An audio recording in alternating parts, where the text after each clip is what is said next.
entertaining podcasts I listen to. I don't listen to many. That one, Francine, is a different point of view. It's a female point of view, but someone who's been through the hardcore wars. Yes. So what Francine has to say to me matters and is important. And there are two guys up in New York, Monte and the Pharaoh. Mm-hmm. I find them hugely entertaining.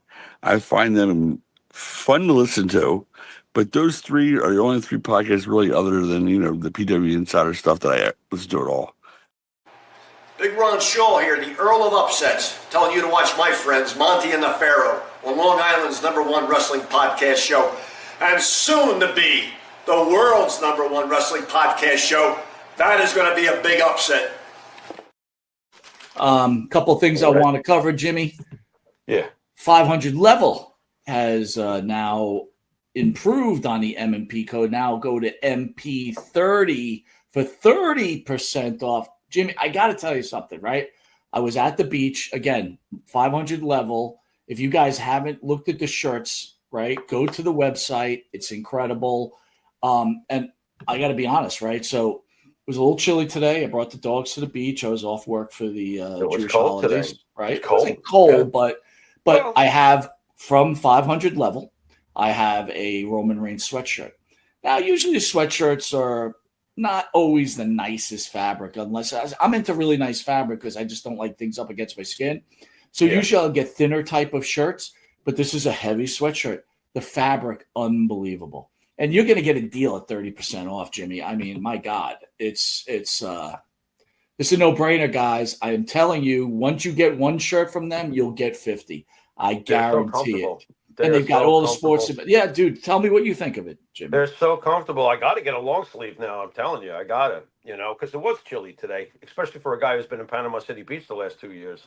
It was chilly today, and I love the material. It's so silky. Is that the right word for it? I don't know. No, absolutely. Absolutely, dude. It's so comfortable. So, yeah, I got to get myself some leveled long sleeves. That's for sure. 30%. And again, it doesn't, they got plenty of wrestling stuff. They got baseball stuff. They've got football. They got everything, dude. MMA. They got it all, man.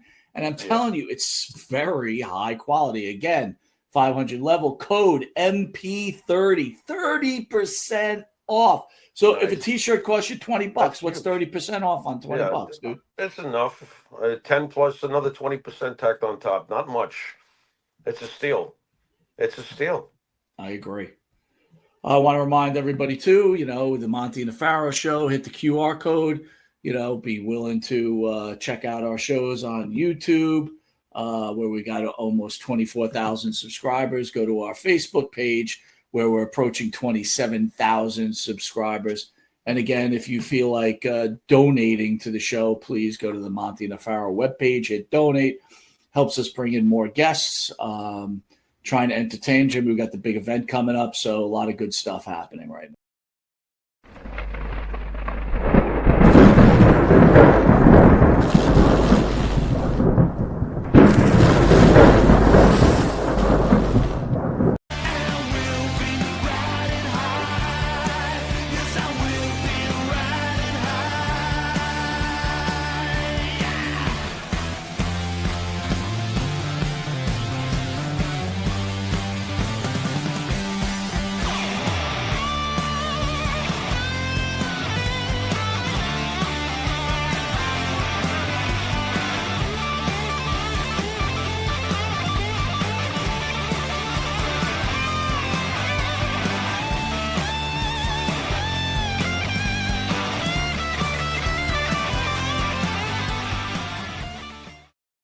All right, welcome back to Long Island's #1 pro wrestling broadcast, Monte the Pharaoh, only seen here out of Monte's Man Cave, Jimmy Pharaoh's, what is that, apricot room? Apricot, that's what you remember from a whole 5 minutes ago, you dingbat. The Orange Sherbet Dungeon, it was referred to. The Orange, I kind of like that, bro. I do like it too. that. I like my Orange Sherbet Dungeon, man. Yeah. I will remind everybody that Monte the Pharaoh could be seen on Facebook, Live, YouTube, Twitch, Twitter, soon to be on TikTok. We do have a TikTok channel. where we're doing very well. So please join all those social media plans. And if you didn't know it, if you're lucky enough to live in New York, catch us on Channel 20 and 115, where over 150,000 viewers watch us weekly. That's still holding strong, Jimmy. The show's doing great in New York. Me and Jimmy will be back in studio for the big event. I'm trying to get that all set up. So, Jimmy, we're going to have a good time. Who are you looking forward to seeing at the big event? Do you know anybody that's there, Jimmy? I don't know. We discussed this. I'm looking forward to seeing nobody at the big event. What do you mean? What do you mean? What do I mean? I think this business is buffoonery. I'm going to have a great time with you, and I'll have a great time seeing the people we do like. And sure, there are plenty of them in the business that we're not in, by the way. Yes, But yeah, but in general, I don't look forward to the circus. It's old hat to me at this point, and I didn't need to. We don't really beat it into the ground, thankfully. So I do appreciate that much out of it, Mike. You don't overdo these sorts of things. I guess you kind of know, like, personal appearances aren't really my thing because of the scene, not because of my love for what we do or getting to meet people that appreciate what we do and vice versa. But I could do without a lot of them. You know what I mean? I understand. You know. That being said, we will be at WrestleMania this year, dude. So we are saving up to have our podcast at WrestleMania. Go watch. Well, that would be completely different to me. That's not the big event, Mike. WrestleMania, and we'll be in Vegas, baby, Vegas. Right. On the left, or my left, everybody else is right, I would think, is the QR code for the Monte The Pharaoh YouTube page. And click on that, and also click on to go on the Monte The Pharaoh website page. That's Monte, and thepharaoh.com. And where we're approaching almost at 27,000 subscribers on the Monte The Pharaoh Facebook page. So again, I want to thank everybody for their support. Jimmy, before we get going, we got a long show tonight. Want you to reflect on the Yankee season this year real quick. I was a little disappointed. Jimmy and I had some lunch yesterday. Thank you for coming out to lunch. I really enjoyed my time with you. Yeah. But me and Jimmy both felt like the Yankees were bringing us to 5. We thought we were going home, and little did I know. Oh, we're going home, all right. Yeah, well, disappointing. Thoughts? It's the same script I see every year, and we drink the Kool-Aid occasionally as we get older and more jaded watching this repetitive New York sports failure. We don't drink the Kool-Aid as much. I've seen this every year. The general manager is there for life. He's delivered 1 championship in the last 25 seasons, and we are a hitting home run heavy team with a 0 IQ for baseball sensibility. We feast and bully on crappy pitching during the regular season, getting us anywhere from 90 to 100 wins. We make the playoffs 99% of the time. And then when we see a team with real pitching, because the playoffs have the better teams with the better pitching, we go into the tank. Same shit, different year. You said it all, bro. I mean, you hit it right on the head. This is what it is. What it is. Let me just go before we start. Let's go look and see who's in the room right now. What we got here? We got Jason Morning. Jason, how are you, bud? Hey, what up? Always good to see you. Our boy Rib. What up, Rib? Shot. Dude, Rib's I gotta tell you, what's up, bro? I know I'm kissing Rib's ass, but that shit. I'm like I told you, Jimmy. I'm always impressed by people that are artistic, like yourself. Rib shot. You know, things like that. I'm always impressed. People recognizing you're wearing the Kiss shirt. Let me put that up as our boy Phil is recognized. It's the first thing I saw, Phil, was that. You know what I mean? Rib shot with an AO. ESO in the house. Going to talk a little bit about micro wrestling and me and ESO's little problem there that we had with micro wrestling. So I saw what you did there, Mike. Your little problem with micro wrestling. Very good. Yeah, that's for damn sure, man. Damn sure. So where am I? Peter Potter. Dude, at some point, I'm gonna have somebody produce this because it's just a fucking royal pain in my ass. All right, I need some updates. Mark Sanchez, any news? For New York fans out there, Mark Sanchez was stabbed People were all worried about him. Little do we find out Mark Sanchez decides to be a tough guy, and some 65-year-old guy just decides to hack him up a little bit. What's the latest news on Mark? Well, Jimmy? the latest news is you have to tack on 4 more years because that was a 69-year-old man that sent Mark Sanchez to the hospital. Sorry about that. In self-defense, leave it to a former Jet to just further embarrass just the whole scene. But I can't believe it. I'm just tying it all in. I have to. He was a Jet, and just like during his quarterbacking career, there's nothing between his ears.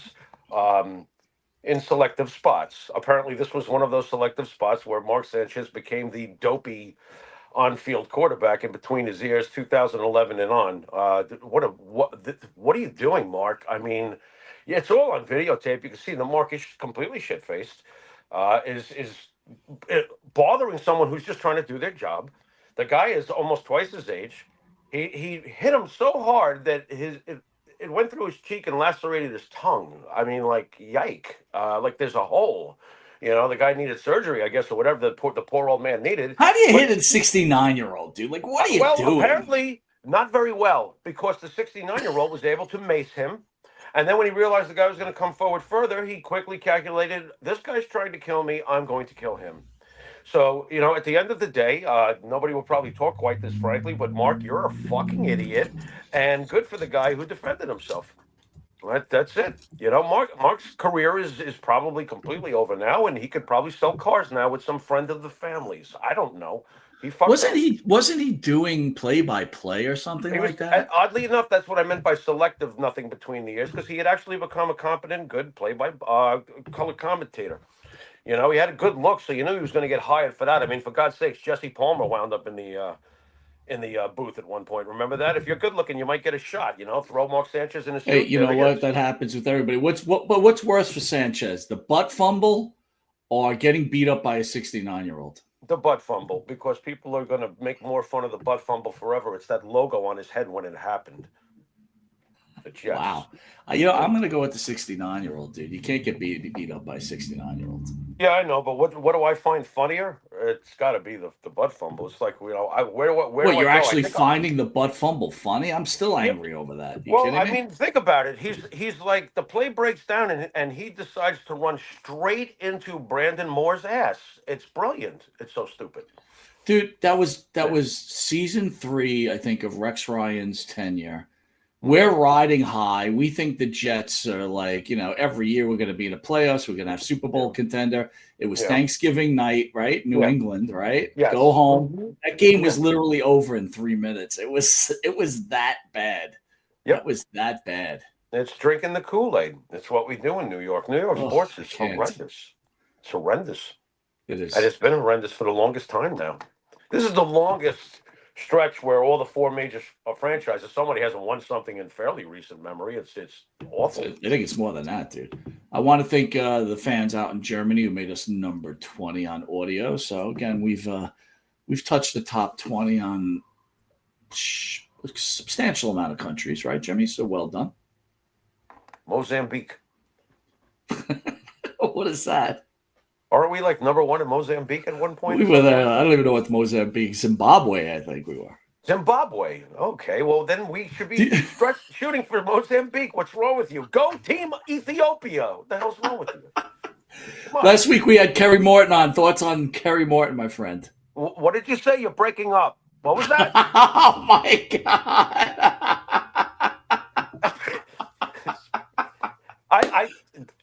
It's a shame because he was great. Kerry Morton was awesome. I thought he was great. But, dude, I think the second half we kind of recovered, though. We kind of recovered, he did. Right. Or the artificial intelligence out there recovered. I don't know what the hell was going on there. He's one good-looking guy, by the way, dude. He's one smart guy too. I thought he was awesome. I really did. I didn't know what to expect, but I was pleasantly surprised. Well, I'll tell you what. I came out of there saying, you know what? If that guy puts on a little bit of size, he's gonna make it. And I'm not knocking him. I mean, he has to get bigger. I mean, come on. No. You got to be bigger in the WWE. Bottom line, for the most part. So now, he could be AEW bound. I mean, you could wrestle. I can see that. That I can automatically see. But of course, I think WWE. That's what we do. We were raised here. So. All right, I'm going to hit you with this, man. And I want to know what you feel. It's kind of off script because I was thinking about it. Yeah. Did you get a chance to watch Raw at all? Nope. Can't say I did. All right, I have thoroughly read about it though and seen some highlights, but I didn't watch the whole program. Jimmy, I got to tell you, I know you're not a huge fan of women's wrestling, but Becky Lynch, Maxine Dupree was the match Yeah. of the night, Jimmy. I did manage to see a lot of that, and you know what? That's the best, obviously, Maxine's ever looked. So, Well, that's what I was going to ask you, right? So it's funny when I think about Becky Lynch. My wife doesn't really watch wrestling, but whenever she's on, my wife has to come in there and bitch about her how terrible she is. Terrible on the mic, just hates it, right? Right. I got to tell you, man, Becky Lynch has really quickly, in my eyes, becoming the GOAT of women's wrestling, bypassing Charlotte Flair. Her mic skills. Look, Maxine Dupree, which I totally think is smoking hot. And again, a young girl trying to learn how to wrestle. Here she is against Becky Lynch, and they pull off one fucking hell of a match. Doesn't that say a lot for Becky Lynch?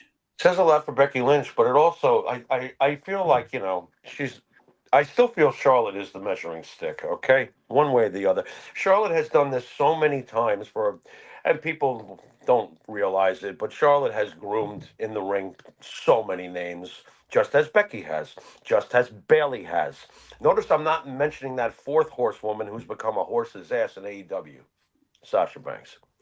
All right, she don't go around in building up as nearly as many people as Becky, Bailey, and of Well, course Charlotte. let me ask you this though. Again, it might be just a while ago, but it's like I don't remember Charlotte like wrestling someone who was as green as like a Maxine Dupree, and then pulling off a match like that. Well, first of all, very few are as green as Maxine Dupree. But let's be fair. Charlotte did everything she could to help Tiffany Stratton. And Tiffany Stratton, last I checked, we're going to be reviewing, is in the main event of a Crown Jewel Championship. So, look, Maxine is the very bottom of the in-ring capability barrel. I hate to be frank about it, but that's the way it is. And what does it say about Becky? It says everything about Becky. And it also says a lot about Maxine to be able to do well with that guidance. Because without a great teacher, you can't have a great student. So that was hopefully a big stepping stone for what Maxine could do in the future. You say she's hot. I'm sure you want to see her put on better matches. This was a huge moment for Maxine Dupree. Becky Lynch is one of the all-time greats. She's in the conversation with Charlotte. That should say enough. I still feel that Charlotte is the one. And just because Charlotte's not red hot at the given moment, or is it's not Charlotte right now, whatever, it doesn't take away from all those years of what Charlotte has done. So yeah, Becky rules. Why does your wife hate Becky? I cannot figure this one out. I just think she thinks she's annoying on the stick, right? Okay. And All right. again, I guess that's her role. Even I don't know, man. Listen, honestly, Becky. I wasn't a huge fan of Becky Lynch a year ago, 2 years ago, when she was the man and she was getting pushed. I was one of the guys that just like I was like pro Charlotte, maybe pro Alexa Bliss type of guy. But I got to tell you, she took this Intercontinental Women's Championship, and she's actually made it as popular or as at a level of the Women's Championship, maybe even more so, Jimmy. She's made it important, and what do you know? I find an interesting parallel. Look, it goes to show someone's paying attention behind the scenes, because what happened in the early days when the men's Intercontinental title was being established? Who did they bring back to put it on to continue and really select Pedro? They put that on a world champion. So that's what they're doing here with Becky, and Becky's doing it, doing the deal, doing the deed, doing the favor for the company, and getting that belt relevant. Nice job. It's nice to see that. It's a page out of yesterday. It's a page out of yesterday. Good job. Good job by you, and good job reflecting. That being said, you reminded me of something too, man. I want to give a shout out to an old show that used to be on the channel when it was real, right? With John Nikita and Benny Scala, right? They're doing their own thing. Got to tell you, I was doing something last night. I put on the show. It was like I guess they were doing a sequel of the Bruno thing. Yeah. Okay. I got to tell you, man, John Nikita, I call him John, right? Because I just refuse to call people by their fake name. It's stupid to me. All right. Well, you call me Pharaoh. Well, but that's not your fake name, dude. Like everybody calls you Pharaoh. You know what I'm saying? Well, you work, people call you Pharaoh. Birth certificate. It's on my birth certificate. Here you go. No, but I'm being honest, dude. Like people call you Pharaoh, so it's like I call you Pharaoh, that's right? True, but I'm sure people call John Nikita. No one's calling that guy Nikita. No, come on. They don't? Stop. No. Okay. Yeah, right. Maybe Evan Ginsberg. I mean, come on. I mean, let's be honest here. All right. But, you might have a point. Yeah, but you know what we call Evan Ginsberg. Let's not get into this. But my point is, the one thing that he does so well is you could tell the passion. Yeah, his limited passion, right? Because he's only watched from 70 to 80 or whatever. Well, that's his box, and you know what? That's his box. But yeah, I agree. There is a lot of passion. But my whole point is, I got to tell you, he does a very, very good job, and Benny does a very good job keeping his mouth shut the whole show. He does a really good job. I was like, okay, where's the punchline? Where's the punchline? I'm like, oh, there's the punchline. You feel better now? No, but he does, Jimmy. Listen, people know their strengths. Benny knows not saying anything is a strength. Hey, listen. There's nothing wrong with that. I tell you what, I'd rather have it than what are they? How's that exactly. Is that right? The reason I just thought about it, though, actually, Jim, I wasn't even going to mention it, but the way you just spoke about Becky, I'm like, that's what I'm talking about, right? That's what I'm trying to say. Right. Let me ask you this, though. That's what I was thinking, too. All of a sudden, when I was thinking about Becky Lynch, I guess I never got it until recently, but maybe Flair is the all-time great because Flair, like Becky Lynch, could make people who are terrible. Yeah. And I'm not trying to hit Maxine Dupree as being terrible, okay? But we recognize the fact that she is not ready yet. You know what I mean? She's good looking. May never be. But Becky made her incredible. Right. Flair, think about it, dude. Luger. Think of all the guys Flair wrestled and made look good. Luger, Nikita Koloff, Road Warrior, Animal, and Hawk. Hey, as you're saying that name, what about our boy? What about how many people Bob Backlund made look good? He had a lot of opponents that couldn't freaking go, man, and he would make sure that the crowd was into the match. People don't realize it, but it's the truth. It's the truth. When you got some of those guys walking into that ring that are nowhere near his skill level. Well, give me an example, man. Give me an example. Well, right off the bat, Killer Khan was all about just chopping and kicking. Right. Okay. But we were glued to that main event December 27th, 1980 at Madison Square Garden. We were glued. Glued to it. Sergeant Slaughter was not the biggest technician in the world. Yeah. Jesse Ventura was a broomstick. Yes. Okay. He was the broomstick. I could go on. There's a lot of them. And you're not champion for 5.5 years selling out Madison Square Garden without getting some people over. Okay. So I know it's not the popular opinion, but it's a fact. No, you know what? You know what, dude? I was just thinking about Ventura after you just said that. There was a reason why he was in tag team matches.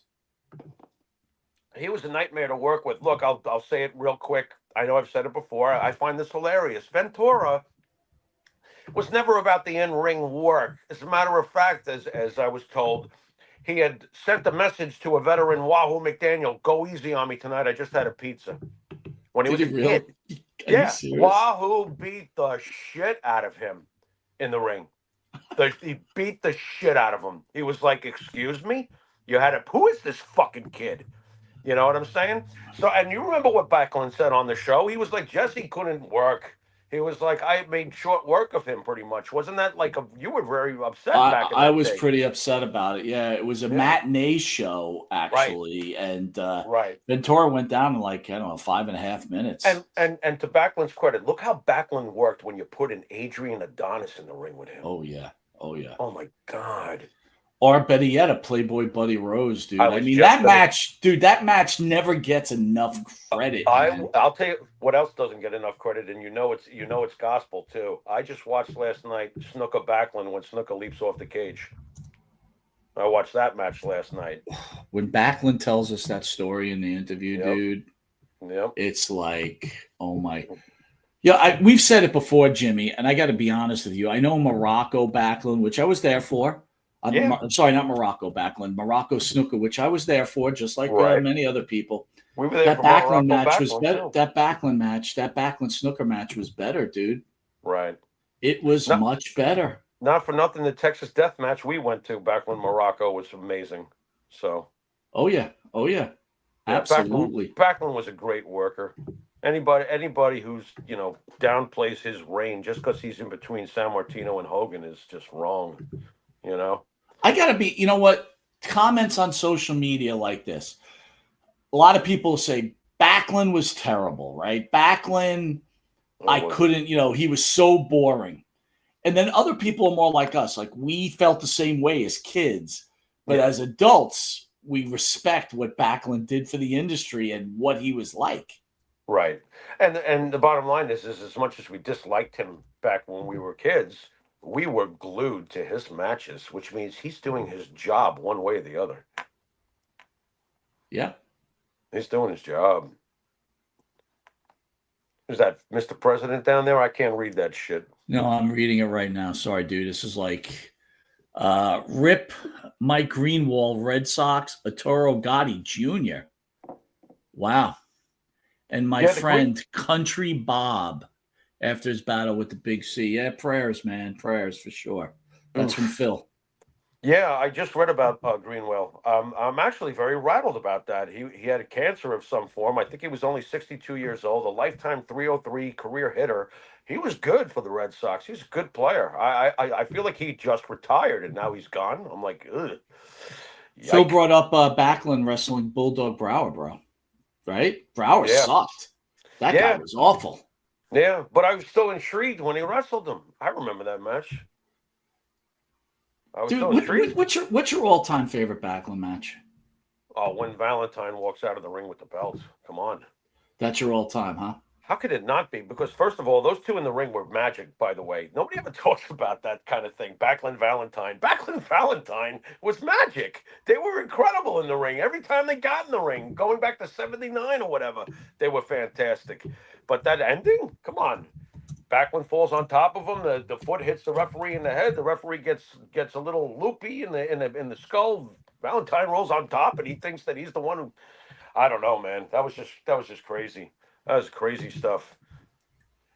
Dude, that's when I think that's when you first got me into it, right? Was pretty much around that time. Around that time. And he won the belt on my birthday, too. And then they took it away the next week. That fucking, what's his name? Jack Tunney or whatever his name is. That bastard. Well, after further review, I'm like, oh, I hate when this guy shows up. Valentine, didn't he say when we had him in, didn't he say he defended it at the Cap Center or something like that? I don't remember. I know he took a picture with it. There is a picture of him with it. Got it up there right there. There it is right here. Yep. And you know what he's saying right there, Mike? If you listen real closely, you know what Greg's saying, right? Get me the toilet paper? No, well, he could be saying that, but he's saying you got to take that video down. Oh, please. You're pretty funny, dude. I got to give that. Yeah. Jimmy's referring to the fact when Missy Beefcake was on the show and Greg Valentine, she went off on Greg Valentine. Greg called my phone and said, him and his wife was screaming at me while Greg's like, take the video down. Yeah, please. Or I'll never be able to sleep again. I don't blame him. Poor Greg. I don't blame him. I don't, man. I was just like, dude, I got to ask you, when you were at the gathering, and because that, you went fairly right after that, right? Yeah, so poor Jimmy had to absorb the pain of his partner who fucking gets him in all his trouble. What was that like, dude? Well, thankfully, Karen made it a lot easier for me. She knows Greg, going way back. So she went over to Greg and kind of softened.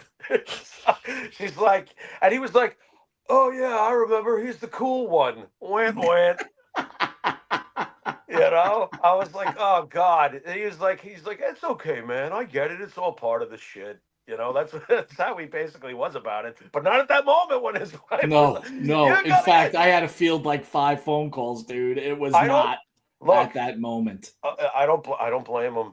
He was probably getting the rolling pin or whatever. Again, what is it about us? It's like we have an interview, it does well, Yeah. and all of a sudden we're fielding calls to take down. I mean, how many calls have we got? No one calls a kid from England to take down his video. No one's calling Conan to take down their shit. Yeah.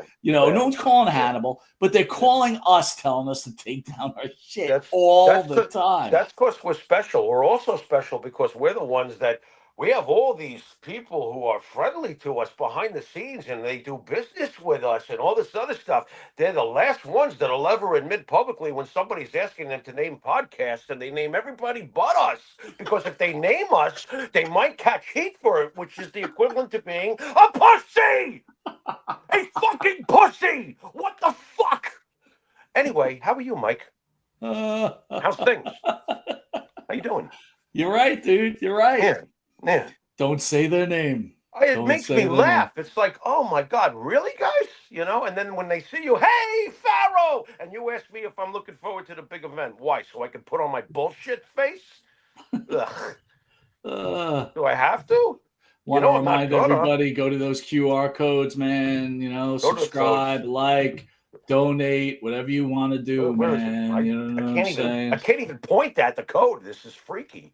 You got to get your camera on that bad boy. Yeah, there I did. I did it. I figured it out. That only took half a minute. There you go.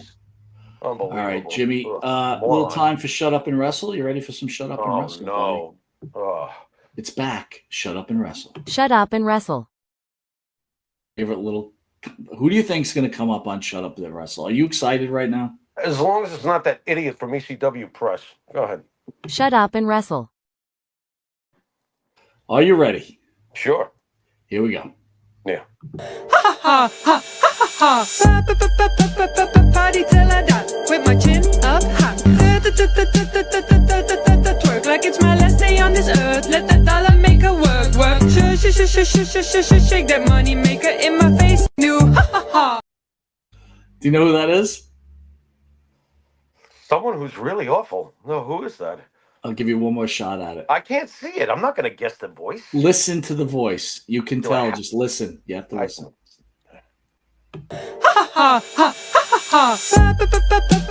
Party till I die with my chin up high. Twerk like it's my last day on this earth. Let that dollar make her work. Shake that money maker in my face. New. Dude, I have no idea who that is. Becky Lynch. How would I even guess by listening to that? Dude, if you now that I told you, no, I'm telling you, you would know it was her. What? By her voice. Of course, absolutely. It's awful. Are you trying to say? Shut Up and Wrestle. Yeah. Dude, if I was fighting Becky Lynch, that video would be what I played. Just to like as part of the shtick. Come on. Do you think she's embarrassed she made that video? I'm embarrassed she made that video. Why do you play this garbage for me? You're ruining this. I mean, like Becky Lynch, we just built her up, said all that great shit about her, and then you play this video, and I never want to watch her again. That's what happens. You build them up and you knock them down. That's part of the game, bro. Hey, Pharaoh, that's a great album you put out there. How many hits did you have on it? What the fuck? It's awful. I think Wisteria Hall's gotten more hits than that video. Don't worry about it. Well, gee, thanks a lot. That's like saying our music is better than steamed shit. Appreciate that. All right, brother. WWE's in a little bit of problems going on, right? They seem to be lowballing their talent, and their talent's looking to go elsewhere. We had Karrion Kross on. We spoke about his book, but he's been pretty vocal. Looks like his tenure or the dreams of going back to the WWE are over. We also know that the WWE purchased AAA, right? And wrestlers from AAA leaving. So you saw El Andrade just show up in AEW too. What are your thoughts on that deal? I don't know what WWE is doing. Honestly, I'm not very pleased with WWE right now. But we haven't gotten to the crown jewel, so I'll probably save my ammo for that. But I don't like it. Look, it's slowly like, when you have a Vince McMahon and the way Vince McMahon did things, and believe it or not, to those folks who don't realize this, Vince McMahon always thought about the fans when it came to pricing and how he did things and how he made stuff available to the public. It's all slowly going away. It's ebbing away. And we're being left with what I fear to be like what happened when Steinbrenner died and his son. It's slowly ebbing away. We're going to have this bland ass, not in touch with what the fans want or the people that the fans want to see, corporate garbage. And it's great to be a capitalist and it's great to have corporate success, but if you lose what makes the whole thing organically attractive to the viewing audience, the consumer, the American consumer, the world consumer, and you become a corporate bland product, you're going to lose, or you're going to have a serious headache from competition until you figure out that you're fucking up. And I feel like they're fucking up right now. Of course, they could just flash the dollars and go, well, we got this going on. And yeah, you're right. You do. But you're losing the organic. I'm not drawn to it. I'm not getting drawn into it as much as I used to. I'm starting to feel that it's becoming robotic. It's almost like watching the Yankees over the last bunch of years. Sure, there's some highlights, and sure, there's some stuff to tune into, and sure, it's making money. But it's not my Yankees. It's not the Yankees I remember. And this is not my WWE I want to really know about right now. It's turning into a corporate cash grab. I'm not happy. Fair enough, dude. Do you think this opens the door for an MLW, TN? No. I know TNA. I can't even No. consider it an entity anymore because it is a WWE entity. But No, does this open the door to AEW? That's the only door, the only company capable of going through the door at the given moment. No, those other companies are just too small and won't be able to, don't have the brain power or the foresight to do. But Tony Khan does have the money and does have a major network and does have some big names in this business already. If he was smart about it, he'd bring in a wrestling shark, not a Bischoff with, or someone like that, but a real wrestling mind that can help him get to where he could get to if the WWE leaves that door open. I got to agree with you, man. I think he's just getting the right booker or the right partner away from making a difference. What about NWA, man? What do you think about the NWA? You know, it's so funny, dude. I caught it on cable one night. I don't know why it was on. I got Mike Knox, dude. Yeah. He was in studio. He wasn't a bad-looking guy, right? Well, he's better looking than Macho. We were talking about Macho last week, so. But I'm just saying he wasn't a bad looking guy. Not an ugly guy, no. Why? You see what he looks like now, dude. He's like, it's like, what did you do? Ugly yourself up? Like, what is your problem, dude? Oh, maybe. What is he playing? Jimmy, it's like I don't understand it. I really don't. Is he playing a vicious heel over there? I haven't been catching. He's playing some bald-headed heel, and he doesn't look good, dude. He just doesn't look good. He doesn't look. I don't know. I was like, wow, this guy is the guy that hooked up with Melina, right? Oh, that's what you're thinking about, stuff like that? Well, I'm thinking like he wasn't a bad dude. When he was in studio, I was like, okay, this is a guy I could understand why he hooked up with Melina. Like I understood why she was into him. You know what I'm saying? I guess. I don't know. NWA, it's funny. I'd rather root for. Oh, is that what he looks like right now? Might even look a little worse, dude. But I mean, look at that, dude. I'm sorry. The guy was. I just don't get it. Maybe he's just immersing himself in the role by shaving the head, growing the beard, getting all scruffy and ugly. I don't know. He could be just embracing the role. I'll be honest with you, dude. Maybe you should embrace in your brand a little bit. You know what I mean? What is his brand? Is he a bad guy? I guess he has no brand. You know what I mean? But still, it's like.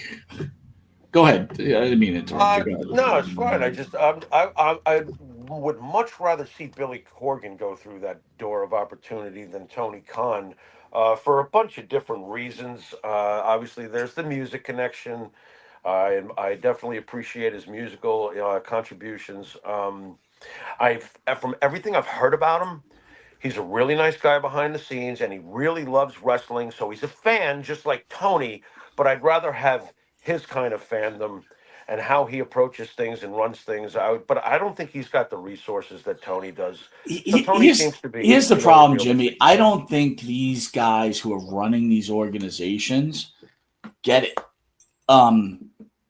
They're fans. I get that, and I understand what you're saying.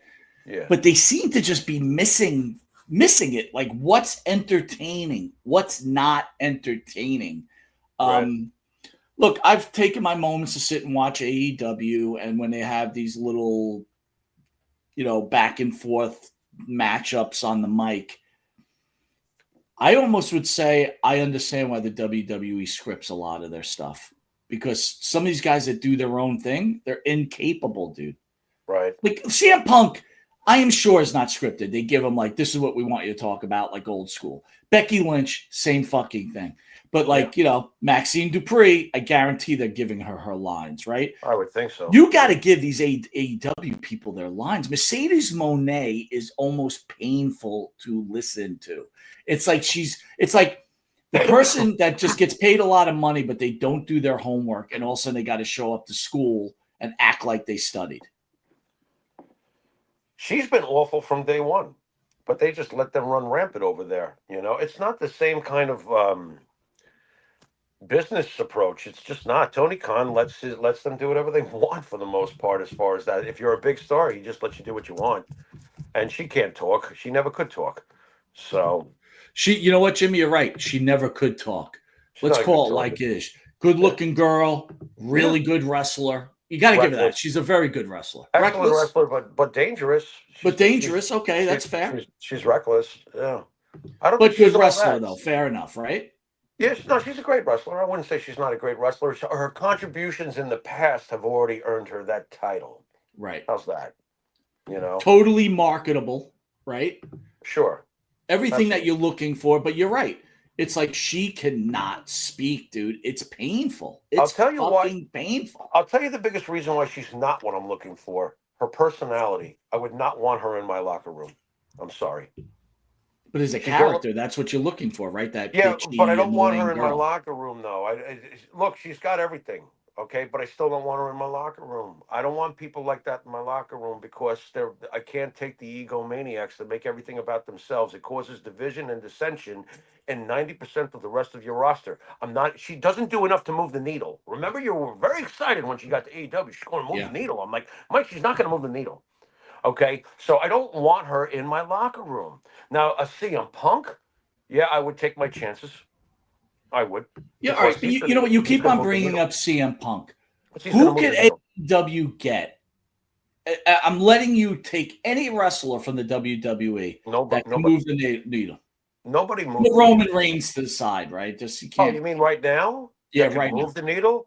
If Brock Lesnar showed up on AEW, they'd get a rating spike. A spike. How about a sustainable spike? Depends on how long you keep them around. Without them, you're not going to have it. That's their problem. They can get an instant gratification. Hey, look who it is. But they don't have a sustained script with any of the people they bring in. And even if they do, they're not needle movers. Understand that. How do I explain this? Daniel Bryan, Moxley, Jericho, by them coming to that company, they moved the needle from 0 to whatever they got to. What did they get to? Around a million, 1.2, something like that. Right. They were needle movers when you're taking a company and going from 0 to whatever. So yeah, they moved the needle just by being on the fucking roster. Okay. CM Punk is the only one of anyone they've added in the last bunch of years, in my mind, that came in and actually jumped the ratings. No one else has done it. No one. It doesn't matter who they take. No one. Because their product isn't very good as far as storyline long term. I got to watch these two. I've got to see this on a mass level. They don't. I'm sorry. They are falling short. Their diehards can say whatever they want. But the bottom line is that they have not been able to deliver on a top end entertainment shtick to make people tune in every week on the level that WWE does it. And that's down to writers and who's running the back. And we know who's running the back. Well, it could also be the talent, dude. It's like they're just not engaging talent. Yeah, but Moxley was engaging because he was part of the Shield. But he was not engaging by himself. There are a bunch of individuals, though. The problem is Tony lets the inmates run the asylum, and when you bring in each individual, they have individual thoughts and gains in mind, and it doesn't lead to really okay, I'll do the favor for this one, I'll do the favor for that one. I don't know, man. I just feel like they're lacking in the leadership and management areas that they would need. Talk to me about Tony Storm, dude. What about Tony Why Storm? don't I get it? Like, or is it exaggerated how good she is? I never asked you this. What's your opinion of her? I think Tony Storm actually has done amazing for her character after leaving the WWE, because in the WWE she had no character. And I never thought that she would do the sort of role she has played now for quite some time. And I think she's excellent at it. Now, does it get a little old? Yeah, because they've leaned on her heavily. You gotta pace a great character and keep them interesting. And if you're gonna have that character around for years, you really got to know how to write to keep it always strong. But her performances, to me, are never lacking. She's excellent at that role, and I'm shocked that that's what she became. Do I think that could work in WWE? Yeah, but just like MJF, you'd have to tone down her language. But you actually find her entertaining, then, is what you're saying. I don't gravitate like I've got to see what she did this week. So there is that problem, and that's that problem in general with AEW. I never feel like I've just got to see this no matter what. Last time I felt like that was when Punk showed up over there. But I think that it could work in WWE. It's one of those things that gives AEW a chance, because at least they're realizing we have some entertainment in our product, and she's very entertaining on that show. So, Ribshot says he thinks Orton could be a needle mover. Randy Orton in AEW. I think that would be a spike, and the only way it would be, something that would continue is that the writing is great and Randy's working in something that's just that interesting. But I can't see it being sustained. Look, if they couldn't handle Punk and figure out what to do there, I don't see how they're ever going to get it with anybody, as long as this current management is doing things the way they do. By the way, Jay Will thinks Jade Cargill is going to find her way back to AEW. She keeps wrestling like that in the ring, she probably will. You know what? You're right, dude. You're right. Yeah. This is turning out to be an epic fail with her, by the way, in my opinion. Yeah. Well, she has not shown the ability to. I mean, can she talk? No. Can she wrestle? What do you think, Mike? Yeah. No. So you can look all pretty as you want, Once upon a time, and I probably really shouldn't put him down this much, because he's definitely better than who we're speaking of. But you remember Matt Morgan? Yeah. Oh my God! Remember looking at Matt Morgan? Looked awesome. Yeah. Now he's a podcaster. Not exactly 10 people. Yeah, not exactly, a whiz in the ring and stuff like that. You could have the greatest look in the world. I mean, it's not my fault. What was it? Yeah, but isn't it the Booker's fault? Like, shouldn't you just brought Jade in and she just beats the shit out of everybody, no matter who it is? Of course it's the Booker's fault, because that's the only way to present someone like that, I mean, if WCW had tried to present Goldberg any other way, it would have failed. The problem is, Jimmy, she's just not an athlete. As great as she looks, she's not an athlete. What I mean by athlete, she could have been a basketball player or a volleyball player and probably okay at it, but and looks like $1 million. Don't get me wrong, gorgeous lady, built like a brick shithouse, but she just doesn't have it, dude. She's no Bianca Belair. You know what I mean? Oh, no, not at all. And an athlete requires having athletic skill. Look, I'm sure this isn't news to you, but you can line up some of the greatest bodybuilders in the world. If you ask them all to do a 100-yard dash and go, you can hear the hamstrings all tearing. It's funny you brought up bodybuilding. I was going to ask you about this. Would you like to interview some bodybuilders, like old school bodybuilders? Would you be interested in that at all? Me particularly, no. But I'm sure you would be, Well, I was thinking, like, if I could get our hands on Lee Haney or Look, if it's You a know, legend, I'm never against speaking to a legend from any field. You know, right? we've had other look, we've done other things. We had Jackie the Joke Man on. That Yeah, was sure. incredible. That You was know what I mean? incredible. We do other stuff. We had Mark Coleman on. He was freaking great. Dude, how You fucking know, awesome. And by the way, The Rock's movie is fucking tanking, dude. What about the guy got accolades for his acting and the shit is tanking. I am telling you, that whole career is just a veil. I'm sorry, man. There is no great movies in there. Where is your great Oscar worthy performance? They're saying this is that kind of performance. That's what they're saying. But the movie's terrible, right? But it's tanking. Jimmy, I got to be honest with you. I don't think people are interested in seeing a niche, just like the Iron Claw. As much as we all love wrestling, okay, Yeah, it's a niche audience, dude. of It's a course it is. niche audience, okay? Yeah, It yeah, is. I You know, know. in a world of 1 billion people, there's about 3.5 million wrestling fans. Probably, who knows? But it's smaller than the real population of the I globe mean, for come on, sure. it's smaller than the NFL, Yes, I believe right? so. I Smaller think than the so. NBA, smaller than the NHL, smaller than MLB. You I don't know know, if professional wrestling is smaller than the NHL. I'm not sure about that. You really? know?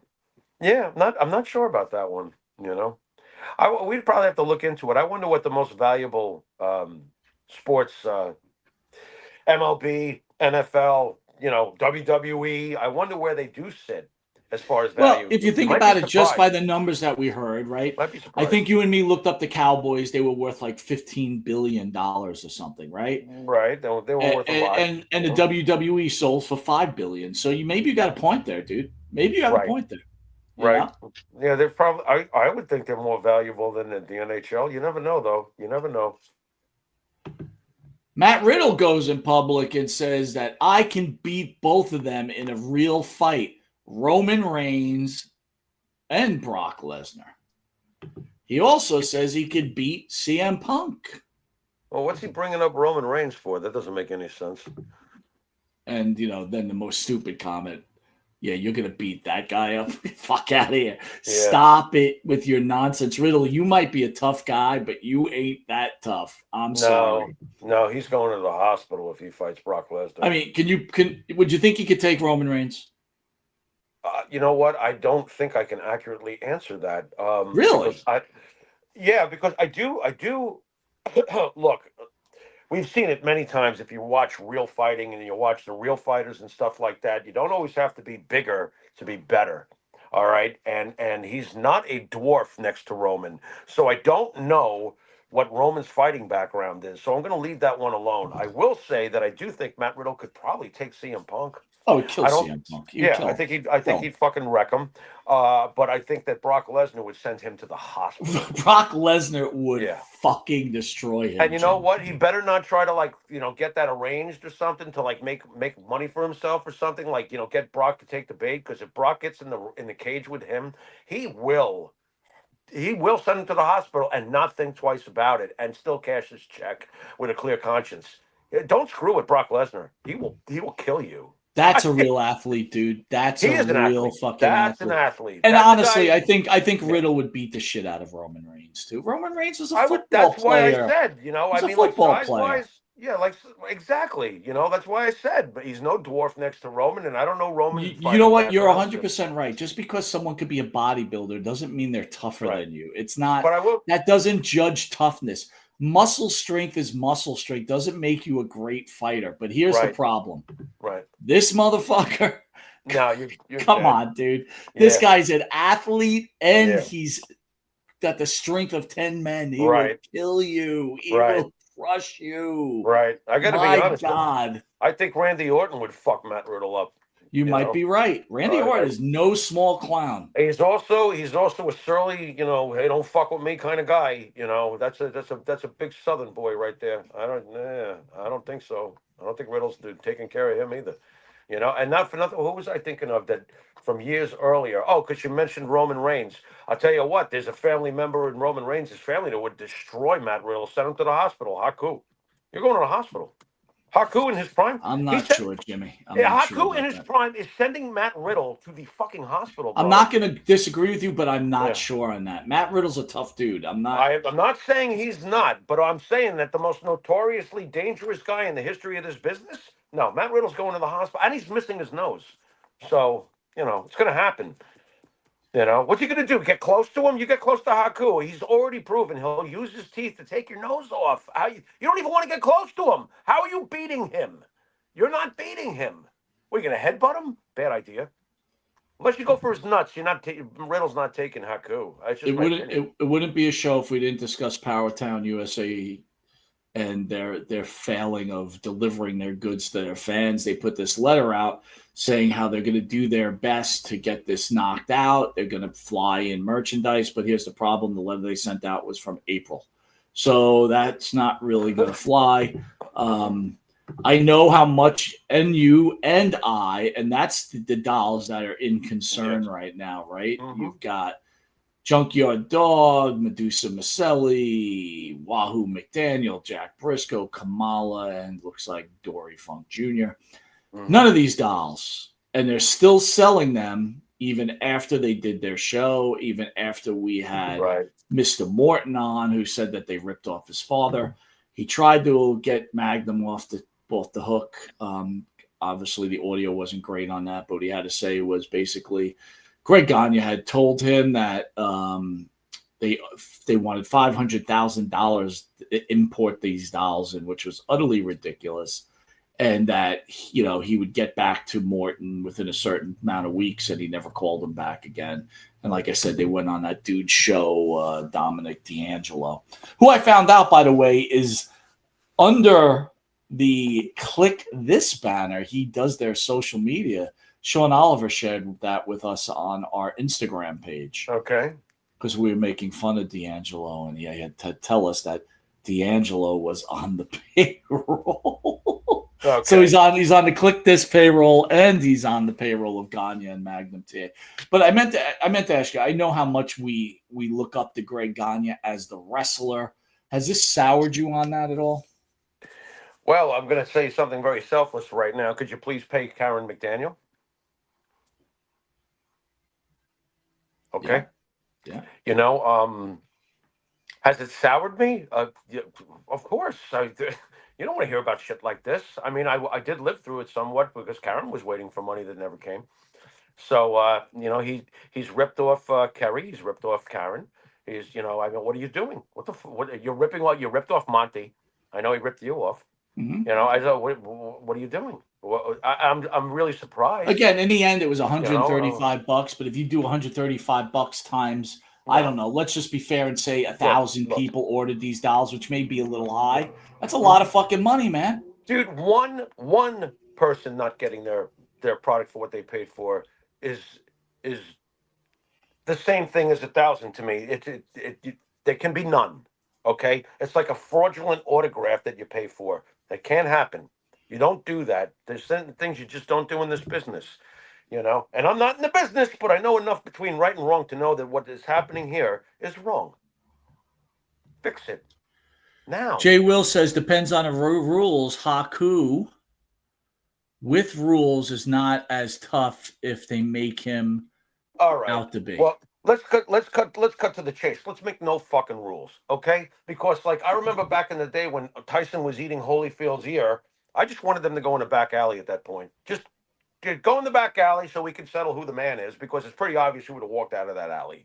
You know what I mean? So that's how I feel about that. And there aren't going to be rules if Haku is getting bothered by Riddle, because Riddle's probably going to say something stupid in a bar, and it's not going to be like, okay, let's ring the bell and get the referee. So no, I think in a regular everyday life situation, if Riddle pushed his luck, he's going to the hospital. That's just my opinion. By the way, Phil says Haku with no doubt would take out Riddle. I believe that. Phil's a pretty big guy. He understands mass, size, and animal ESO ferocity. says more than 1,000 people ordered these. They had pre-orders of 5,000 for some of the figures. Dude, at 100, well, if you had 5,000 figure at $35, okay. But say 1,000 ordered 100. That's a lot of fucking scratch. Yeah, Jay Will says Gagne is probably cash strapped and had to be used in certain lifestyle. You know what, man? I'm not going to argue with that, Jay. Yeah, At all. All who right. knows? Yeah. And what Pharaoh said, it's just wrong. You don't, that's right. you don't. When you started this, you did it under the guise of you wanted to take care of your brother and you fucked everybody. You fucked the fans, you fucked your brother, and you fucked everybody. And this is like the problem I have with like a Busted Open, Jimmy. It's like they'll have a Gagne on, but they won't dare bring this up. Right. It's bullshit. The biggest bullshit to me of all is that when you have been blessed with this amazing life and your profession, now watch closely, folks, is sleight of hand. You do magic. That's what a professional wrestler is. It's an art. It's it's a performance, and your deal is to convince the crowd of your magic, and they buy into this, and they afford you this incredible lifestyle that you've had all these years, and then you rip them off. The very people who buttered your bread. It's so wrong on so many different levels. It really is. And you know what? Again, I'll be selfless here. Wahoo's long gone. You got to take care of the people who are left behind. Okay, whether it's Karen, whether it's Zach, or in your case, whether it's look, you work your ass off all the time. $135 gets you and me a couple of really good meals at the Dick Sills Diner. Sure. Okay, that's not for Greg. It's not for Greg to take. Right. Come on. It's fair. It's a fair comment. Should have get off the pot though. Stop bullshitting everybody, and if you're a crook, say so, because You're going to get the hater, lawsuits. like I said to Kerry last week. McMahon made sure he delivered his dolls. Yeah. Right. Oh God, please. Vince McMahon. You know what makes me want to reach out to Holly Von Erich and ask if she got paid for Kerry's dolls. I bet you she did. I wonder. I really do wonder. Here's some sad. Good, Jimmy. I'm sorry. I'm thinking out loud, but I'm wondering if Barbara was compensated for. She was not. I know that for a fact. She was unbelievable. Not. Bruiser Brody's wife was not compensated for that doll. This is madness. What? And again, for the guys that get upset, that call them dolls. They're dolls. Okay, you want to call them action figures? Go ahead. Don't you dare! They're figures. No, they're dolls. They're action figures. They're dolls. Well, wait a second. What are you saying? Are you saying that you have a problem with Bob Cook playing with his Evel Knievel action figure? What's wrong with you? Do you think Bob is naked in his bed with his Evel Knievel action figure? No, but I do think he's at least wearing a cape. How about that? So he's wearing a cape, but he's naked. I could hear him laughing right now. Yeah, he's like running around the room in a cape with his Evel Knievel dolls. Absolutely. Why not? It sounds like fun, to tell you the truth. Do you think that he's jumping? Do you think Bob Cook naked is fun? No, I think he's having fun. I didn't say that it would be fun on my eyes. What the fuck's wrong with you? Good God. Dude, imagine if Bob Cook made a porn video. How fucking awesome would that be? What is he going to do? Jump Snake River to get into the canyon? What are you talking about? I'm not sure. The Cooker. On Pornhub, He's cooker. He's cooking. The cooker's cooking. Do you smell what the cooker's cooking? On Pornhub. Look out. Starring Riddle's ex-junkie. Oh, dude, don't get her. Dude, I do not want that wackadoo showing back up, dude. Let me tell you something right now. That comment could be multiple choice, so you have no clue who I was. Dude, that psycho, she'll be back here fucking commenting, fucking calling the police. She's a fucking There's rats in my dreads. Hey, by the way, who's who said it? Babe Ruth commented. He goes, "Oh, I remember that girl. I bet you Monte the Pharaoh banged her." I said, "No, but why don't you ask Phil?" Right, Phil? Oh, look at Phil. Phil, what's up, big Babe man? Ruth, I'm wise to you, by the way. Phil, did you pull out those? Did you pull out those rats from those dreads? By the way, which was a wig, by the way, which was disappointing to find out. Ask Babe Ruth what he thinks about Aaron Judge, since his tag name is Babe Ruth. Does he think Aaron Judge is an all-time great Yankee? Who knows? Who knows? Do you think that Aaron Judge is an all-time great Yankee? No, I don't. Thank you. You asked me. There you go. There you go. Sad news. What Just now? incredible. Found What himself now? in a car accident in Philadelphia, but unfortunately, Justin has no money left. So he's been asking fans and friends to please send him money for tolls and gas so he can get back home. Talk about a video, dude. The rise and fall of Just Incredible. I got to tell you, when he was in studio, I was so fucking impressed with him. And, dude, I don't even know what to say anymore. I like Justin when he came into the studio. I have good memories when Justin was in. But we know that Justin is his own worst enemy. There's really no other way to put it. I'm not saying anything he doesn't know himself. Actually, I had a pretty deep conversation with him the day he was there. You know, tell, because you never told me. I think I might have, maybe once, but hell, we've been on the air for 8 years. Did he tell you how he got his life straightened out? No, he wasn't talking about that. He wasn't talking about that at all. It was the complete opposite. You know? Really? Go ahead. Let me share with me, please. It was the complete opposite, and I'll fill in the lines. Of course, just like Disco, he'll probably be like, I don't remember this, but we were getting stoned, just like with Disco, who has no memory.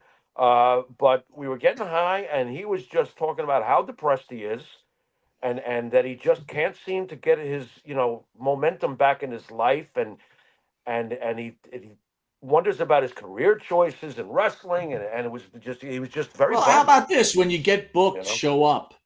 How about this? When you're sitting at the table at meeting fans, you don't fall asleep. I tried to tell him. I was like, "Don't." When you try to tell him, "Hey, dude, get off the crack pipe." I mean, what are you telling this guy? I tried to tell him that when, like you said, when you get a booking, look, it's amazing. He does get bookings, even with his behavior. He's still getting booked.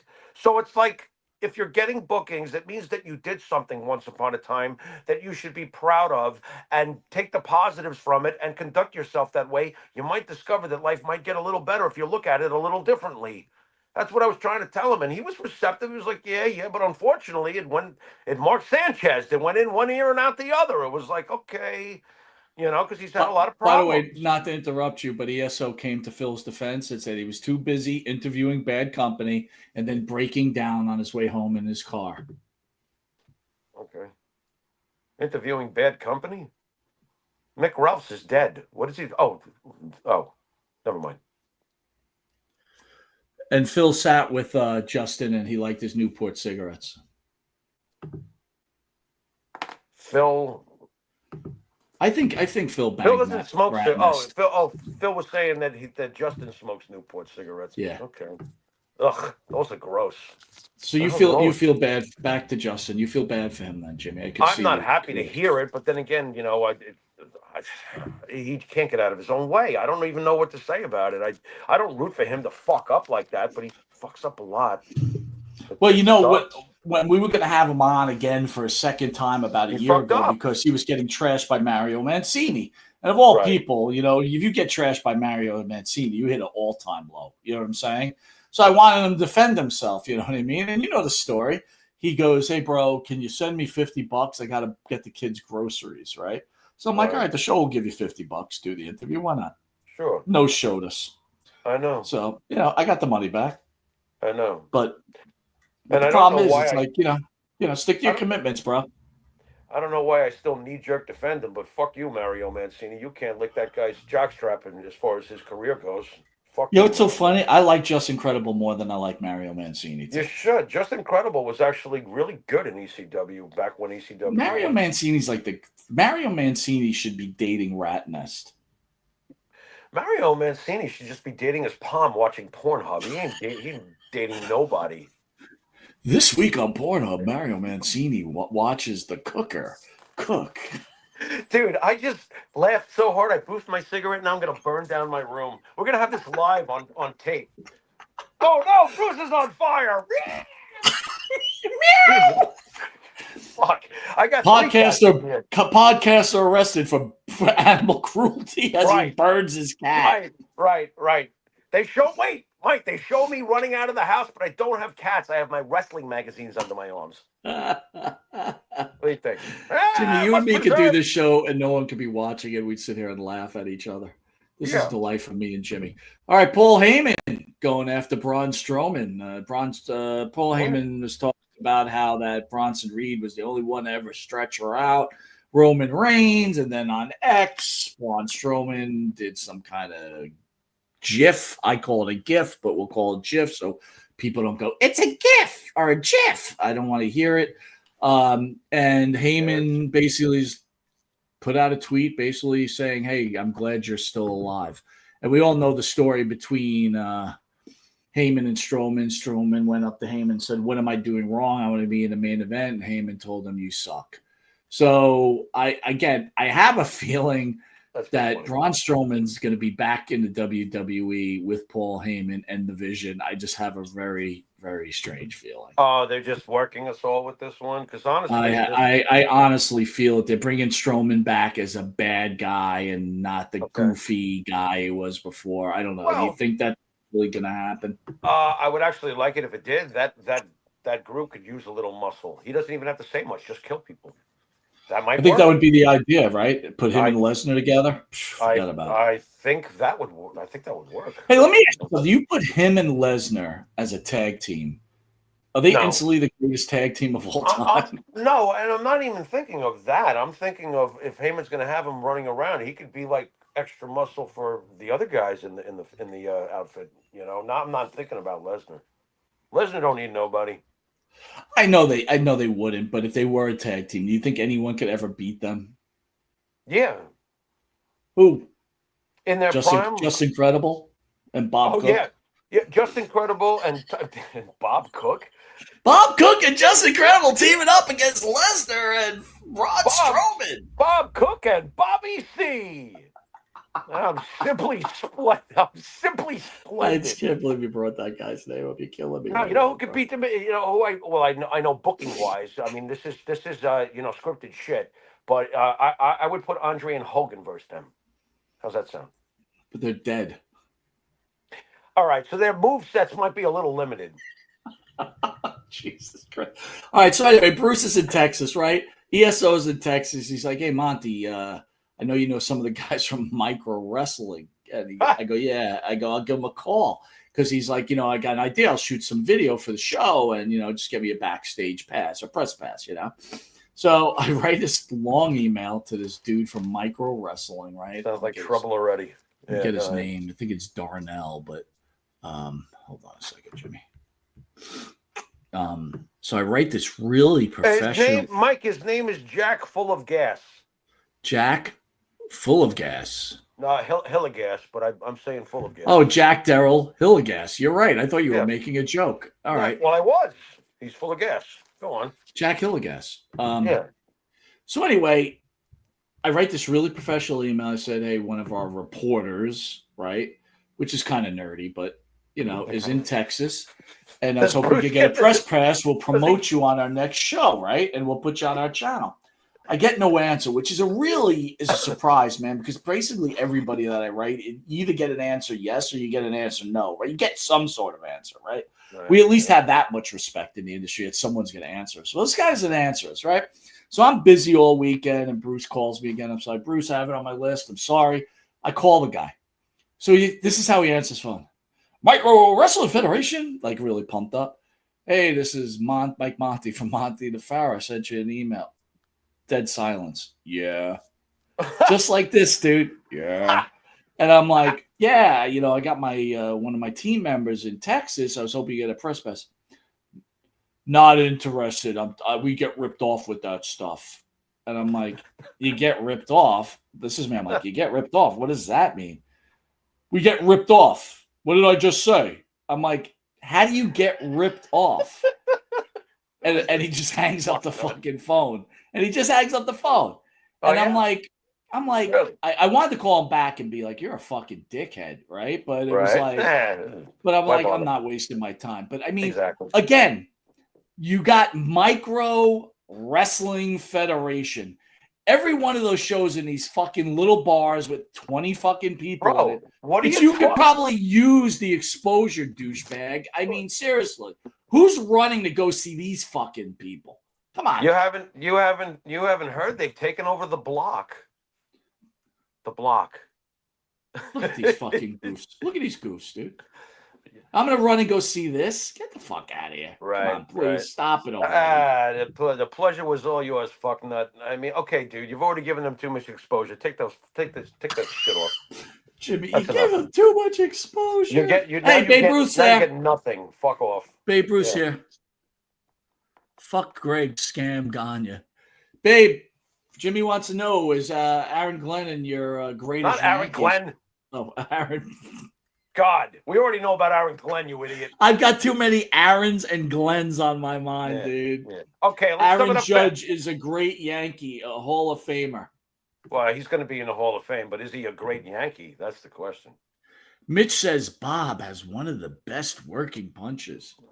Get Mitch marking out. I know. It's like, Mitch, stop kissing Bob's ass. All right, will you stop Mitch, it? you don't need to do that. Your energy drink is excellent. You don't need to do that, bro.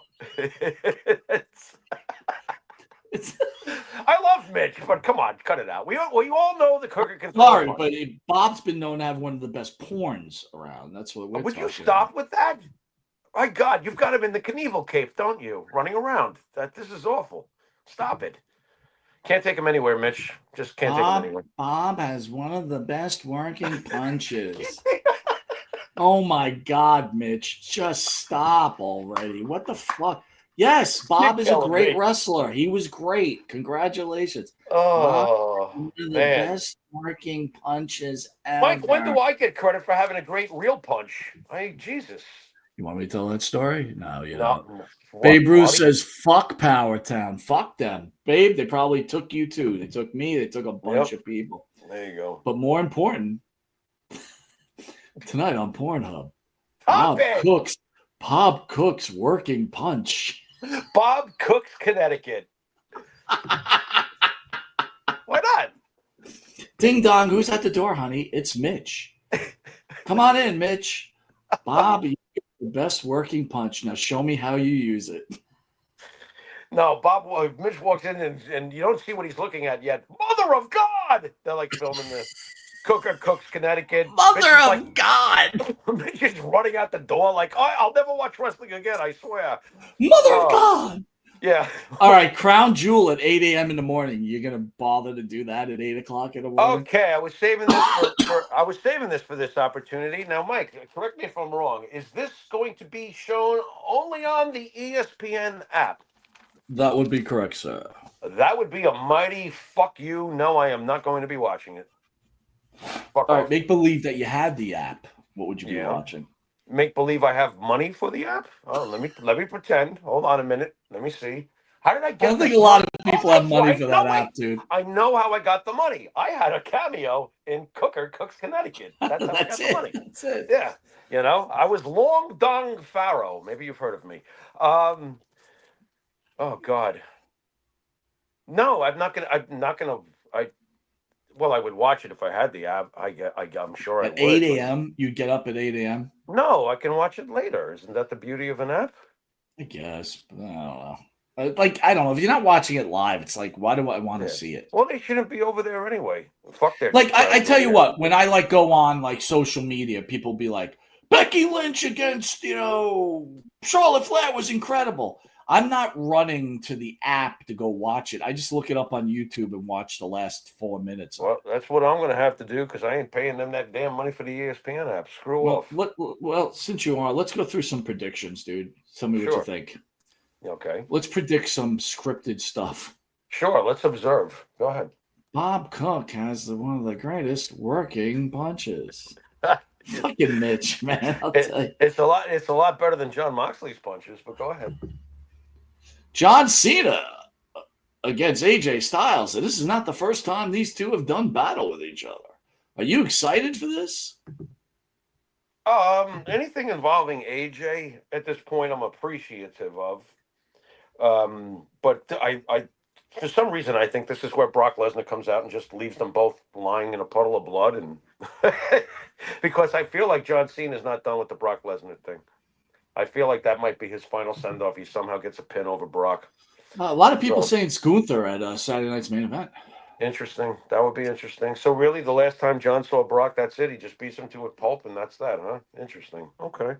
I'm not saying you're wrong. All I'm saying the rumor has. I don't know. I tend to feel differently about that. I feel like if John's going to go out, John's going to go out with a win, and it's going to be a big win. So I don't see why Gunther would. That doesn't make sense to me. but Lesnar does, and he's already gotten the big beating on him, so he's owed payback. The real story would be that he finally gets that big win over Lesnar, right? Yeah, Exactly. I mean, that would be the fairy tale ending. And I of would it, right? I would find that to be a logical, satisfied ending to the career. So I will tell you think, this though, I am not overly joyed to go watch John Cena against AJ Styles. I could really care less. Be honest with you. I'm intrigued. I'm intrigued because it's AJ. I like the matchup. I think it'll be great. I was there when AJ defeated Cena at that SummerSlam for the title. That was in one of the greatest matches I've ever been at. So I am kind of looking forward to it. That particular match. Who's winning? Like I said, I feel like if there is someone that's gonna win, it's John can't lose to everybody in his retirement tour. But I feel like Brock's gonna ruin it. I don't know if we're gonna have a decision here because you really don't want AJ to get a loss. And like AJ needs to go out in style too, and he might be going out soon. So like having Lesnar just destroy everybody because he feels like it will probably be a very satisfying conclusion to that match without anybody. That's really not a bad conclusion, Jimmy. I agree with you. Yeah. Roman Reigns against Bronson Reed in an Australian street fight. What the fuck's an Australian street fight? What do they use kangaroos on each other? I mean, what are we doing here?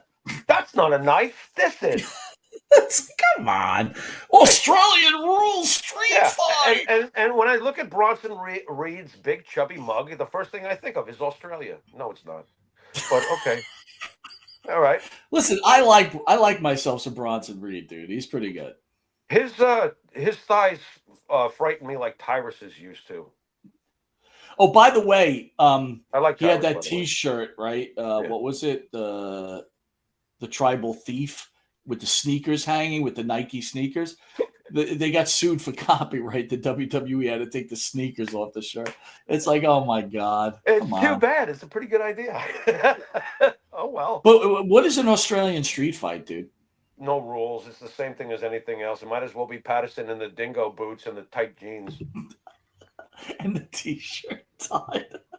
What, the I Love New York? Yeah, the tied in a fucking knot, half shirt. Looks so ridiculous. And how did we not know back then that Pat liked pickles? I know. No clue, dude. We thought Pat was a man's man. We had It's like, what? We had no idea. None. Dude, we were such dumb asses, dude. It's like, how stupid are we? Yeah. What the F? 1980, if you're like listening to Judas Priest lyrics, if you paid attention, you might be able to figure it out. But we did. Dude, I remember, I forget his name, David Sutkin, I think was his name, right? Yeah. David. He's the first guy that told me that Halford was gay. I'm like, what are you talking about? No way. Not even possible. Yeah. Yeah. Yep. Weird. Whatever. So Roman Reigns, Bronson Reed, what are you thinking? Well, here's what's annoying. Well, first of all, I'm going to ask you this. Yeah. Bronson's from Australia. Does he get the cheers against Roman? Is it possible? Bronson's from Australia. Does he get the cheers in the Middle East? They're not in the Middle East, dude. They're in Australia, Crown Jewel. It's not in the Middle East. They didn't do it. They're not doing the norm, right? That's right. Wait a minute. So what happened behind the scenes to make that happen? We should be talking about that. No, it's just that they're just doing the Crown Jewel over there. I don't know. But it's probably because they're getting WrestleMania instead. Oh, so they were like, okay, you take championship over there, and we get WrestleMania. Boy, they always got to get something. Look at you, angry. It's fucking unbelievable. Yeah, How dare you? You can see how much I pay attention to the location. Obviously, I don't give two fucks.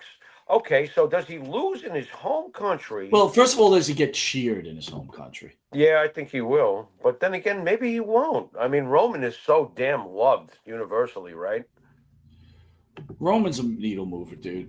I mean, come on. The guy's a needle mover. All right, so let me ask you a question. Yeah. Play a little devil's advocate. What if Roman Reigns loses to him? Are you going batshit? Like, what's the point of having Roman? I actually think they need to do that. I think they're going to do that. I think they need to, right? Doesn't really hurt Roman. You gotta give Bronson a push, right? If you're really gonna make the vision what they're supposed to be, right? You see Bronson Reed being a big main event guy 5 years from now? No, but I think there's not enough heels in the organization that you've got to keep some of them pretty strong. There just isn't enough heels, man. It's like everybody's a good guy. It's so many good guys are facing good guys. You know what I'm saying? It's like, I feel like Bronson Reed's going to ultimately fall into Drew McIntyre kind of booking where he could lose all the time and it might not even make a goddamn difference because he's a big but I don't dude. think this is the time. You've got to give him. No, I agree. No, he's at a different career point than McIntyre is. McIntyre's been around longer. But giving Roman beating him doesn't do anything. It's kind of boring. Right. Give him the pop. Right. Roman will recover. What are the odds of this being an awful match? Ooh, I don't think so, dude. Bronson Reed could wrestle. Roman could wrestle. They're not light killers, but they're not. I hope so. I just hope that they're not too slow and plodding to lose any kind of pace to the match. If they could pace, it's a really good call, Jimmy. I can see it being a poor match. I'm not saying it couldn't be, but I'm betting against it.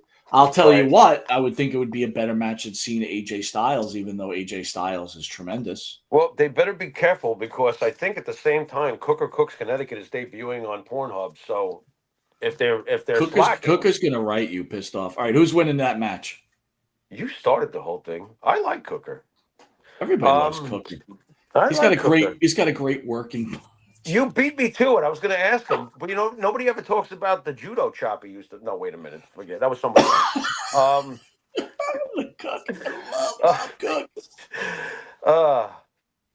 I think Roman should get the loss here. It would make sense. I'm not going to like that, but I feel like that's probably what should happen. I'm going to go with that too. You know what? I'm going both ways. Exactly. I'm going with what you said. I think there's a run in by Lesnar in the first one, and then we're going to go with Bronson winning this. Yeah, I would think so. Asuka, Kabuki Warriors against Rhea Ripley and Io Sky. I got to tell you, Asuka's one hell of a fucking heel, bro. Yep. She is a mean bitch, boy. I'll tell you. This is going to be a great match, and I just don't care. They don't do enough to pull me in. What is wrong with me that I can't get into this, Mike? You got to explain. Dude, you just won't give the women a break, dude. No, it's not that. It's just that there's not enough here for me to care. I don't know what it is. Maybe I just prefer one-on-one. There's a real big story, Jimmy. Asuka's the bad guy. She's making, they attacked Io. All right, I'm going to give you what I think is going to happen here. They should all jump Rhea. That's what, Jimmy? I'm going with that. They're going to turn all three of them on Rhea Ripley in Australia, in her hometown. Now I care. Now Cooker doesn't stand a chance with the ratings. I'm on it. Jimmy, I think you hit it on the head. Yeah. Io is going to turn with the Kabuki Warriors, right? Kabuki Warriors beat her up. She was miserable. Those were her friends. I don't care if she's so over. She's turning on all three of them and turning on Rhea. They're going to give her such a beat down. That crowd will be flipping out, dude. With no one to help Rhea. I think that'd be awesome. I'll go with that. I'm loving that, man. I am fucking loving that right now. Wow. We're calling for 2 run-ins and a big upset so far. Why not? This is turning out to be a good card. Yeah, if they do it that way. Now watch, they'll do it by the board and we'll be bored. All right. Tiffany up against the new women's champion. That picture is awful of her, man. What the fuck, man? What, of Steph? Yeah. No, fucking Tiffany, dude. Oh, well, I got my shades on. I mean, it looks like her. Why? What's wrong with her? What does she look like? She looks awful. Doesn't even look like her. Doesn't? Did she have some of that Charlotte Flair facial shit surgery? No, it's just it's just a bad rendition. Oh, it's just a bad picture of the care. It's just awful. What you're saying is that thanks to AI, she looks like a fat pharaoh. Is what you're saying. Rib shot. Look out. Does Tiffany lose to Stephanie Vaquer? Does Stephanie Vaquer become crown jewel champion? I don't think she should, but I could see them being. Liv Morgan didn't even have the chance to defend it, dude. Yeah, what's up there?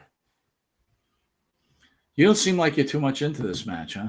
Not particularly. It doesn't really do much for me. And what's with this Crown Jewel Championship anyway? What is this shit? I kind of like it, dude. It's like a secondary. It's like a fucking around For what? championship. And it's going to be defended during the course of the year, or are they just going to wait till next year? No, they win it and then they defend. Like they win it and then they go at it again. Champions versus champion. You know what I mean? What, next year? Yeah. Stupid. But like Liv is no longer the champion, so she's not in it, right? So it's Tiffany Right. against Stephanie, right? So it's like, right. Well, then is Liv showing up to cause some interference? We have everybody interfering tonight. Or? Wow, Jimmy, you're gonna pull that one in the hat. I like when people interfere. I mean, hell, it happens. We're gonna to us call all for the what? time. 2 run-ins and a turn. Well, we always say that wrestling reflects life, and I mean, how often does this happen? Don't go on that show. That's Monte and the Pharaoh. They're assholes. So there's always someone fucking interfering. So we might as well, I don't I'm know. going with the Liv Morgan running, dude. I kind of like it. I kind of like it right now. Yeah, this is like anti-Vince Russo. It's good crap Dude, television. by the way, if it ends up being what we're saying, it could be the greatest card in the history of cards. We're trying. We're trying. Dude, how great. Okay. Lesnar comes in, gives a beatdown to AJ and Cena. Leaves him in a puddle of blood. I want blood. Bronson Reed with the upset victory over the GOAT, right? Right. Yeah. Kabuki Warriors turn on Rhea Ripley in her home country and beat her an inch of her life as the crowd is screaming and crying, and no one helps her. Nobody helps her. Right? Right. Well, Bronson Reed also wins because the choke slam comes from Braun Strowman. Oof. Could be. We might as well go for broke, Mike. We might as well. And then you got the run-in with Liv Morgan. So who's winning the match if Liv comes in and interferes between Tiffany and Stephanie Vaquer? How do you want that to play out? You want a backfire where she tries to help one, but it doesn't. Listen, really they're all out. in on Tiffany, so there's no way that Stephanie is going to beat Tiffany. There's just and then the moment you say that, I think to myself, someone's going to get smart and have her win. Could be. Yeah. I just think they've put Tiffany over so much at this point where in so many points I thought they should have just gotten rid of her. Right. I'm going to go with that, dude. Yeah, I agree. All right. And the final one, Seth Rollins, Cody Rhodes. Now, remember, he just asked Paul Heyman, what if I lose? What happens? Right? This is the title of the show. Right. Can Seth Rollins absorb a loss here? He's already down 3-0. Can't believe we're talking about wins and losses in pro wrestling. Right. He's down 3-0. He's trying to make the world championship as equal to the universal championship. He can't afford to lose, dude. He's building the vision. This is the one time you cannot have Seth Rollins lose a match. Oh, perhaps this is where we see Braun. You might be right, dude. You know what I mean? You might be right. Yeah, because I feel like I want Rollins to win the match, first of all, just as a rooting Well, fan. how come? Why? Because I fucking don't like Cody. I never have. I don't know why you always, your boy Cody Rhodes. When have I ever been like, God, I hope Cody wins? I didn't know you hated him. I thought you liked the guy, dude. I do like the guy as a person. From what I know about him, he sounds like a real quality individual. But as far as rooting for him, he's Bob Backlund. I'm like, no, I don't want to see Cody Rhodes. No. Want to give out the shout out to Dave's channel. Dave, thank you for supporting us, man. Good to see you on the live show today. Sir. Appreciate it. So, what are you doing, buddy? What are you thinking, Jimmy Jam? Yeah, I think they got to give it to Rollins. They better. But like you said, otherwise, what happens then? I'm going with Rollins too, dude. Yeah. It looks like it would be a really good card if they pay attention to what we said. I would. I agree. Now, Want to remind everybody, hit that QR code, please, for the Monte The Pharaoh YouTube page, the Monte The Pharaoh website, Monte and The Pharaoh, and the Monte The Pharaoh Facebook Live page. Go ahead, Jimmy, what were you saying? I cut you off. No, I said just watch now that, they'll just do all the by the board boring. Dude, if they do by the board, this card will suck, and it's not even worth watching. I'll tell you what, and I don't know if it's been forgotten about already, but ESPN themselves, when they reviewed their first show on ESPN, they trashed it.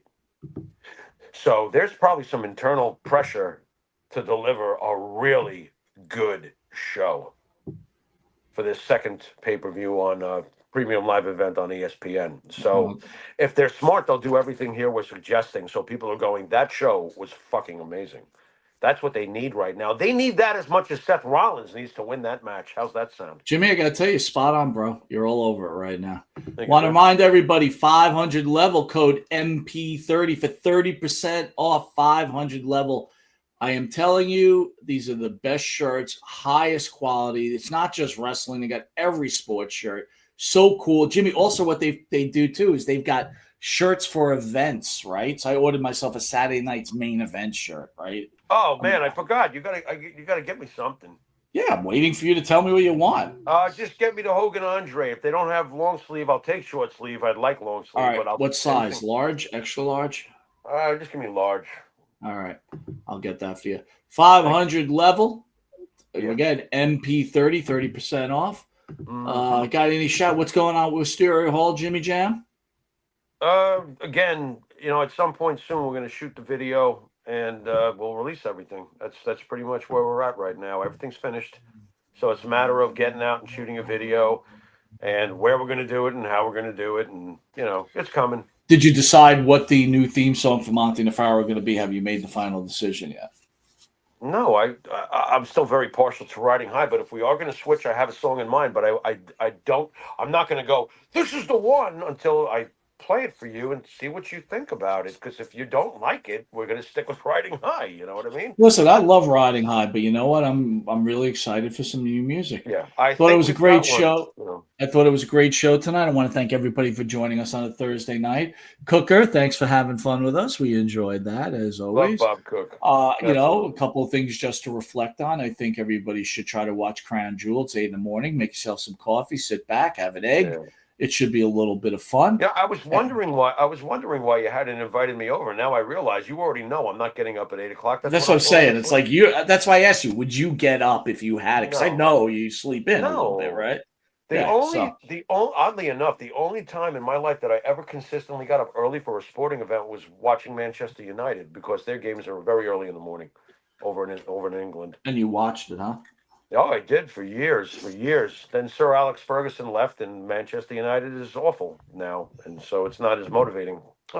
I'm going to put on the specs and just give shout-outs for people who joined us tonight, Jimmy, before we head out, before you send us out. Sure. Jay Will, as always. Welcome. Hey, Will. Welcome. Good always to see Jay Will. Yeah. Hey, is RJ out there tonight? I think he had a birthday recently, RJ Hudson.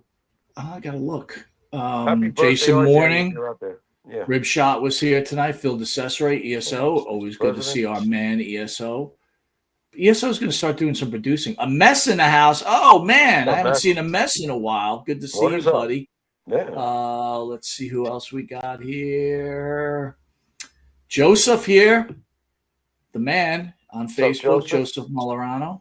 Oh, Joey. Yeah, what's up, the guy rocks, dude. He's been around since the beginning, to tell you the truth. Humble C. What's say? Humble C says, Natty is helping Maxine out in the dungeon. Dude, you're right, and it's working. Well done, Humble C, because she is fucking killing it right now. I can't disagree with that at all. Yeah. Matthew Holland in the house. Good to see Matthew Holland.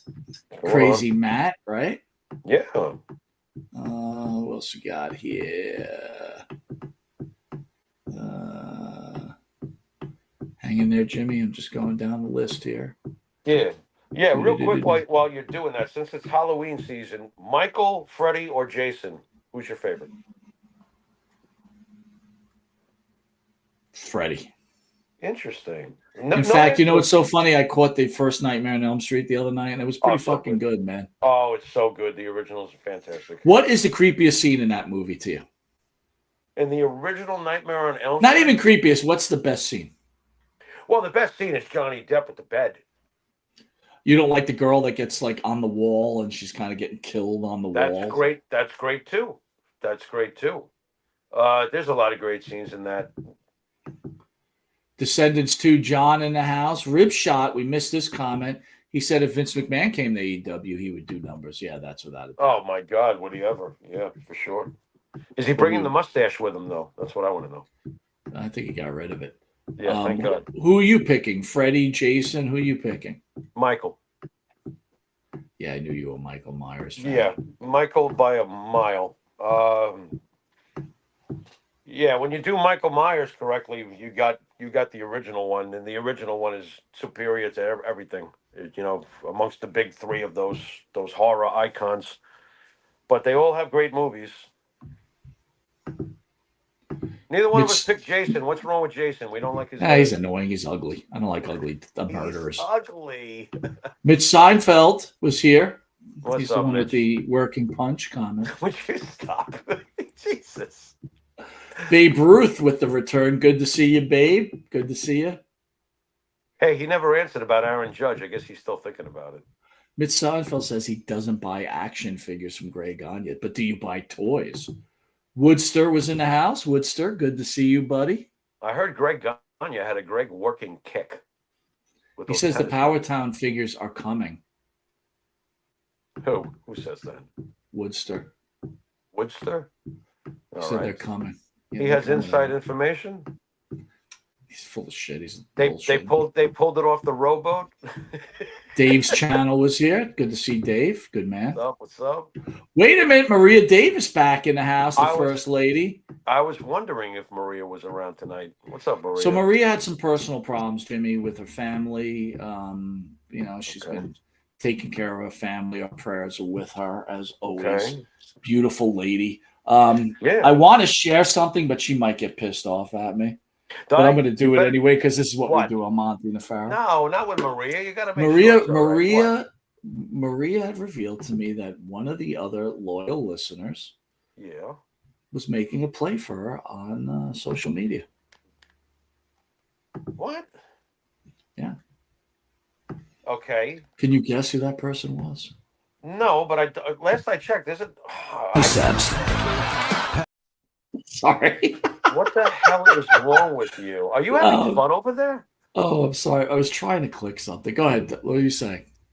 Doesn't Maria have like a husband and stuff? I'm not even sure. What are you hitting? I'm trying to get the like and subscribe button, but I can't read it, and I don't know what the fuck it is. But anyway, go ahead, man. Forget it. That's why I suck. Why is somebody advancing on Maria anyway? She's never given an indication that she wants that from the public. What the fuck's going on here? I'm confused. There it is. Like and subscribe. Hey, way to go. All right. No, Maria, first of all, Maria Davis is smoking hot, dude. Okay, so it's like you kind of get why you're a guy was sitting on. Okay. That doesn't mean I'm like perving out on her. I'm just saying she's an attractive young lady. I mean, come on, give me a break. Understood. But there were some people from the Monte The Pharaoh wacky land that's been hitting on her, and it's been a little bit tough. From our wacky land? Are you sure that there are followers? Yes. Who the hell? You want to tell me this off the air? I mean, what is this? I'm not even going to say a name. All I'm going to say is this person likes a lot of stuff for free. Oh, my God. You just named half the business. I don't fucking have a clue. Oh, my God. Yes, you do. Oh, forget it. I'll tell you off air. Yeah, because it's probably obvious, but not with a clue like that. There's so many people that want stuff for free. All right. Send us on the way, Jimmy Jack. You've been watching Monte and the Pharaoh. And until next time, hope you enjoy Crown Jewel for those of you who are going to give Triple H that kind of money. Later. Shut up and wrestle. Ha ha ha ha ha. Party till I die with my chin up high. Twerk like it's my last day on this earth. Let that dollar make her work. Shake that money maker in my face.